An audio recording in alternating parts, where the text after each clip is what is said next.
Ce midi, nous allons parler environnement avec des étudiants en écologie. Beaucoup se demandent comment agir contre le réchauffement climatique. Des années en arrière, on ne voyait pas tout ça, ce changement de climat, oui. Et en 2022, c'est l'environnement qui est au cœur des débats. El Niño, David, c'est l'enfant terrible du climat mondial. Souvenez-vous. De nouvelles négociations, je vous le disais, négociations climat s'ouvrent aujourd'hui à Bonn, en Allemagne, en vue. Voilà, la journée mondiale de l'environnement dont on fête le cinquantenaire cette année et qui a pour thème l'environnement est ce premier bilan choc de l'hiver. Cela fait plusieurs années que l'on en parle beaucoup. À la télé, à la radio, sur les réseaux, dans les journaux bien sûr, mais un peu à toutes les sauces. Climat, environnement et écologie, concrètement, on utilise quoi, dans quel contexte, quand on est journaliste ? C'est ce que nous allons voir dans ce premier épisode de Pastille Verte, le podcast pour mettre du climat dans vos sujets. Je suis Louise Régent, je suis journaliste, ni scientifique, ni spécialement calée sur ces questions-là. Alors pour vous en parler, je suis allée rencontrer des confrères et consoeurs dont c'est la spécialité. Épisode 1, climat, environnement, écologie, quelle différence ?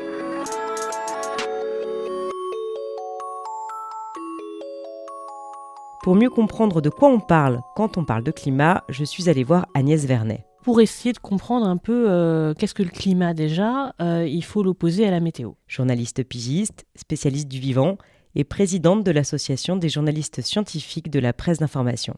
La météo, on la perçoit. Ça se passe à court terme, on en parle généralement à l'échelle d'une semaine. C'est régionalisé, c'est à un endroit particulier et on sait le temps qu'il fait, il fait beau, il fait chaud, c'est facile à mesurer. Le climat, on en parle à des grandes échelles de temps, généralement 30 ans. Et c'est aussi plutôt sur des grands espaces, un continent, la planète. Le climat, on ne peut pas le percevoir en fait. C'est ça aussi la difficulté et c'est pour ça qu'on a besoin d'études scientifiques pour mesurer ces variations. Énormément de paramètres peuvent varier dans le climat, les températures peuvent varier.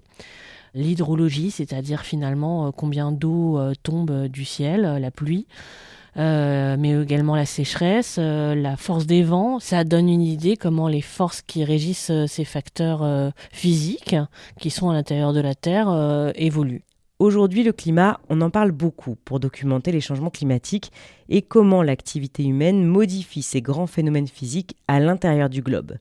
Des modifications que l'on va percevoir ensuite à l'échelle météo. Davantage de sécheresse, des canicules en été ou des phénomènes violents plus fréquents. Et les responsables de tous ces changements, ce sont tous les gaz à effet de serre produits par les activités humaines. Les gaz à effet de serre, c'est essentiellement le CO2.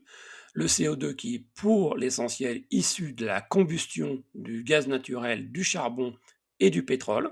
Sylvestre Huet est journaliste scientifique, spécialiste des questions climatiques. Il a d'ailleurs écrit une demi-douzaine de livres sur le sujet, comme Le climat en 100 questions. En deuxième lieu, vous avez le méthane. Produit notamment par l'exploitation pétrolière et gazière et les mines de charbon, l'élevage du bétail aussi. Et puis le protoxyde d'azote. Issu majoritairement de l'activité agricole. Et puis vous avez toute une série de gaz industriels qu'on utilise dans la réfrigération, etc., qui sont petits en volume, mais qui sont quand même importants parce que leur pouvoir de réchauffement climatique est énorme. Il peut être 20 000, 30 000 fois plus que le pouvoir réchauffant du CO2. Première conséquence de cet effet de serre, l'augmentation de la température moyenne partout sur la Terre. Mais cela, nous y reviendrons dans l'épisode 5 sur les grands phénomènes du changement climatique.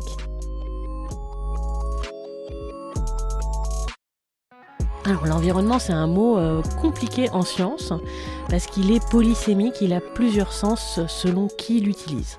Alors c'est vrai que dans le langage courant, on va utiliser l'environnement finalement pour parler de tout ce qui est naturel. Les scientifiques ne parlent pas comme ça. Il existe un environnement urbain, par exemple, il existe un environnement des montagnes, et l'environnement, c'est tout ce qui est autour de l'objet que les scientifiques étudient.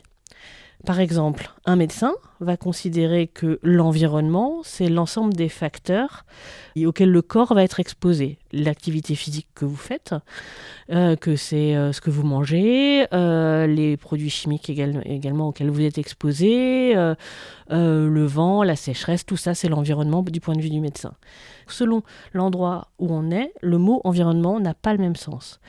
Moi, en tant que journaliste scientifique, quand on emploie ce mot, je ne vais pas hésiter à aller poser la question à mon interlocuteur de savoir ce qu'il entend par environnement, de le faire définir clairement ce qui est pour lui l'environnement. Parce que selon la personne à qui on parle, ils vont avoir des définitions différentes. Et là, ça va être intéressant pour nous de pouvoir préciser vraiment ce que veut dire ce mot. Et finalement, en tant que journaliste, on n'est pas obligé de tout savoir, on a le droit de poser des questions bêtes. Donc, de notre point de vue d'humain, l'environnement, c'est en gros notre cadre de vie. L'écosystème dans lequel nous évoluons, le nôtre, mais aussi celui de la faune, de la flore, des champignons, des microbes, des ressources naturelles, de l'eau, de l'air, du sol, de toutes les infrastructures construites par l'homme et de la biosphère. Bref, ce qui nous entoure. À noter que la différence entre environnement et biodiversité, c'est que l'environnement inclut des choses qui ne sont pas vivantes, alors que la biodiversité, ça comprend tout ce qui est vivant, du microbe à l'espèce humaine, en passant par la plante.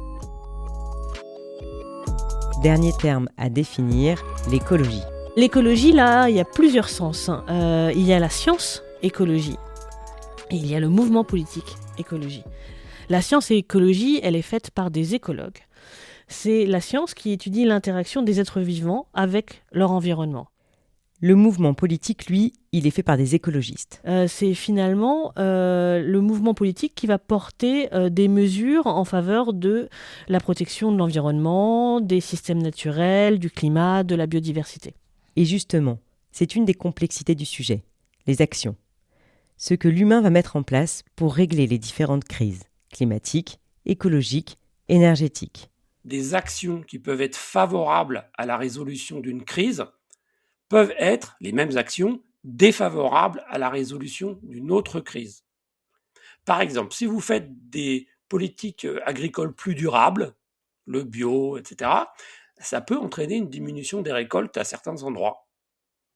Et provoquer, par exemple, de la déforestation ailleurs pour compenser cette perte de production. Le reboisement, ça stocke du carbone, mais si vous avez beaucoup d'arbres, ça diminue les débits des cours d'eau locaux qui sont utilisés, par exemple, pour l'agriculture ou l'alimentation en eau potable.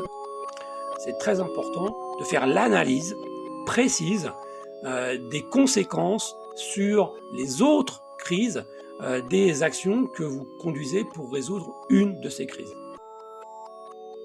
Vous venez d'écouter le premier épisode de Pastille verte, climat, environnement, écologie, quelle différence ? Merci à Agnès Vernet et Sylvestre Huet pour leur participation et à très bientôt pour de nouveaux épisodes.